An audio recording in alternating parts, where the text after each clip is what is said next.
तुमच्या घरात देव आहेत पूजा करता तरीही समस्या थांबत नाहीत. पैशाची अडचण, घरात भांडण, मन अस्वस्थ, मग प्रश्न येतो देव असूनही असं का होतं. आज आपण जाणून घेणार आहोत वास्तुशास्त्रानुसार त्यामागचं खरं कारण आणि उपाय. नमस्कार मित्रांनो, तुम्ही पाहत आहेत ॲस्ट्रो अभिराज. या चॅनलवर आपण पाहतो वास्तुशास्त्र, ज्योतिष आणि जीवन सुधारण्यासाठी उपाय. नवीन असाल तर सबस्क्राईब करा आणि बेल आयकॉन दाबा, कारण आजचा विषय प्रत्येक घरासाठी महत्त्वाचा आहे. देव म्हणजे काय? देव म्हणजे फक्त फोटो किंवा मूर्ती नाहीत. ते श्रद्धा, ऊर्जा आणि सकारात्मकतेचं प्रतीक आहेत. पण फक्त ठेवणं पुरेसं नसतं, योग्य पद्धत आणि आदर आवश्यक असतो. घरात देव असूनही समस्या काय येतात? चुकीची जागा, रॉंग प्लेसमेंट. देव चुकीच्या दिशेला ठेवलेले, दक्षिण किंवा बेडरूममध्ये ठेवलेले. पूजा न करणे, फक्त फोटो ठेवला पण नियमित पूजा नाही. घरात नकारात्मक ऊर्जा, भांडण, तणाव, अशुद्धता. तुटलेले किंवा खराब मूर्ती, डॅमेज आयडियल्स, निगेटिव्ह संकेत.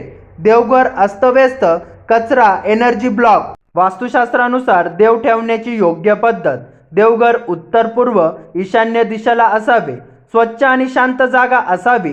रोज पूजा, दिवा लावा. तुटलेली मूर्ती लगेच काढा. लोक करत असलेल्या मोठ्या चुका.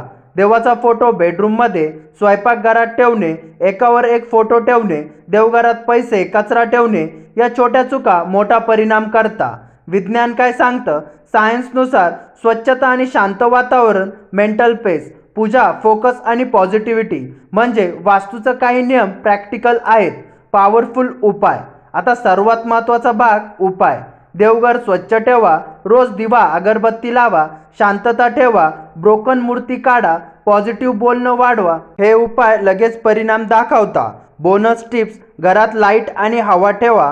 क्लटर्स कमी करा. सकारात्मक विचार ठेवा. एनर्जी बदलली की लाईफ बदलते.